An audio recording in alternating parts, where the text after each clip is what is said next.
নাটোর শহরের মাদ্রাসা মোড় এলাকায় ট্রাফিক পুলিশের অভিযানে প্রায় 7 লাখ টাকার গাঁজা উদ্ধার হয়েছে। সোমবার দুপুর 12টার দিকে এ অভিযান পরিচালিত হয়।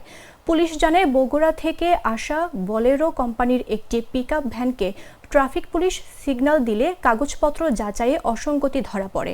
এ সময় গাড়িটির চালক বগুড়া জেলার শিবগঞ্জ উপজেলার হরিয়া গ্রামের দুলাল মেয়ের ছেলে মোহাম্মদ লিটনের 10,000 টাকা জরিমানা করা হয়, কিন্তু চালক লিটন জরিমানার টাকা আনার কথা বলে গাড়ি রেখে পালিয়ে যায়। পরে ট্রাফিক পুলিশের সন্দেহ হলে গাড়িটিতে তল্লাশি চালানো হয়। তল্লাশিতে 4টি প্যাকেটে মোট 17 কেজি 400 গ্রাম গাঁজা উদ্ধার হয়, যার আনুমানিক বাজার মূল্য প্রায় 7 লাখ টাকা।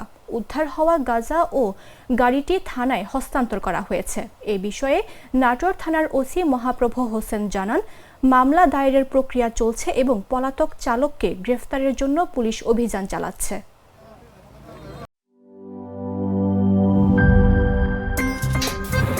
আমার একটা স্মার্ট সিদ্ধান্তে 25% গ্যাসের খরচ কমেছে। ভাবছেন কিভাবে?